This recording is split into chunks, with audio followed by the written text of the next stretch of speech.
here's Jay Sattler, tax partner with Shapiro, who has been in the studio for 5 minutes. It's probably ready to pull his hair out. Sorry you had to see this, Jay. It's kind of the same, Jay, that you had to. It's an everyday event, Jay. It's not that big a deal. What can I tell you? Exactly. We should tape this. Here's what we should do. We should tape the off-air stuff. That's right. And give that, and sell that to make money the following year for the Salvation Army. True. Hey, Jay, first of all, we've been doing quite a bit of this. Jill Schlesinger, who does money for us, was on at 6:20, and she's talking about things you need to do as the new year approaches, because sooner or later, sorry to say, after January 1st, you can't do it anymore. Right. 31st, actually. Right.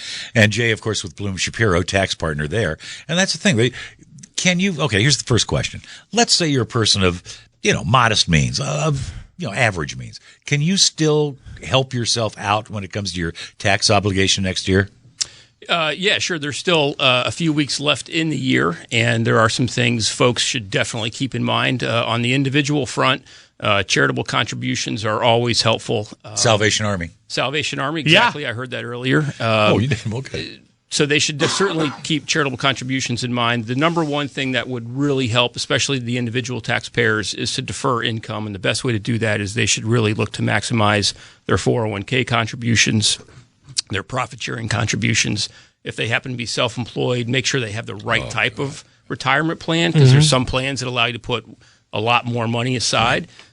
So they should use the next couple of weeks smartly and hopefully minimize their tax bill come next April. What's the biggest mistake people make as they get to the end of the year? What do they forget to do, or what do they do that's wrong in trying to plan for April 15th? Probably just lack of planning. Is it lack of planning? Yeah, absolutely. I mean, with all the new tax laws that we have this year, right, there are thousands upon thousands of pages of new tax laws. Most of them are actually beneficial to not only businesses but individuals as well. There's some bad elements of the tax law that don't help you out. But in by and large, the game plan for the tax bill was to put businesses and individuals in a much more tax-friendlier position.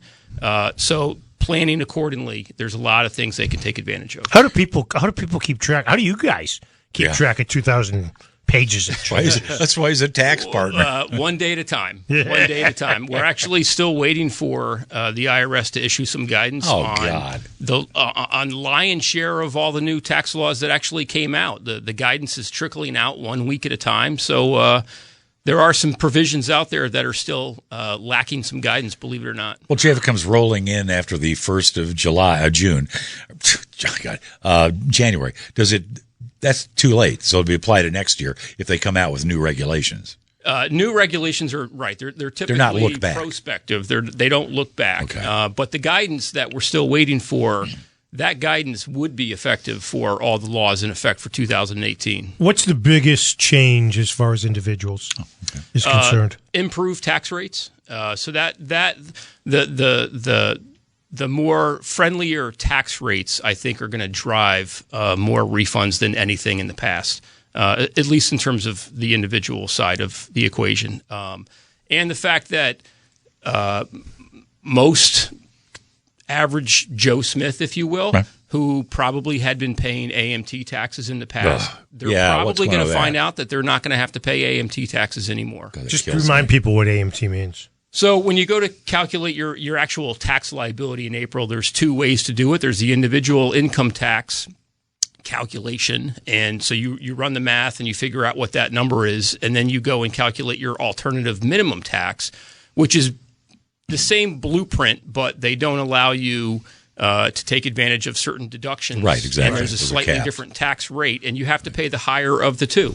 So the common family that was making $100,000, $200,000, you can get nailed on that. They were all typically paying AMT taxes of a couple $1,000s. Right. So that should be gone. Oh, good. And that should generate some refunds for people this year. The irony is it was put in place years ago. Oh, yeah.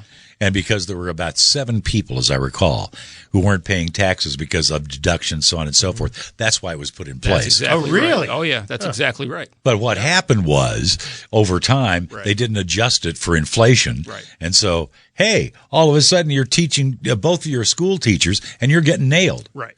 On AMT. The other thing I wanted to, Jay, and Joe and I have talked about this, is the whole idea about it did change in that if you're in a high-tax state, Okay, like, I don't know, Connecticut. Sure. Your property tax, income tax, some of that's going to be capped, right? Yeah, that's a real big challenge that Connecticut residents, New York, California, those are some of the highest tax jurisdictions that are out there. So all of your state income taxes and property taxes are now capped in total at $10,000. And this is where we would see a lot of December activity where people would run and try and pay their real estate tax bills in December rather than January. Why would you do that? To try and get that deduction if you paid it in that calendar year. Okay. But now you've got a cap, and the vast majority of people, especially if they own a home, they're going to hit that $10,000 cap. But again, without breathing hard, that sounds on the surface like a bad change. Yes.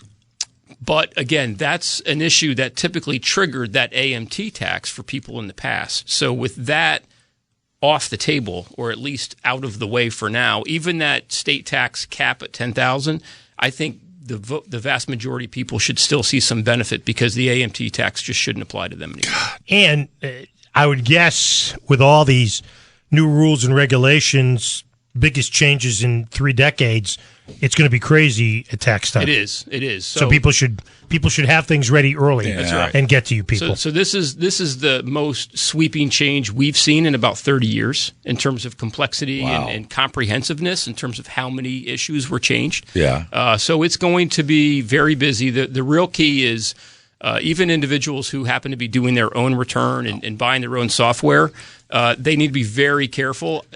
We don't even know at this point how accurate that software is going to be. Right. So it'll be an interesting filing season. Jay, final question. One thing is there have been changes. A lot of people do HELOCs, home equity lines of credit. Yeah. And heretofore, you could get, I'll buy a car with the proceeds out of my house. I'll send my kid to college. That's changed. That's right. So unfortunately, that's another not so friendly change. So interest that you pay on those HELOCs nowadays, if you were to get a HELOC and use it to pay college tuition, unfortunately, that is no longer deductible, just your traditional mortgage interest. Lots to take in. But that's why Bloom Shapiro exists. That's why they're good. Jay Sattler, tax partner at Bloom Shapiro. Thanks for stopping in. Have a great holiday. All right. Thank you. I know it's the last thing you want to think about this time of year, but you better be. Right. Yeah. Oh, yeah, sure. Right.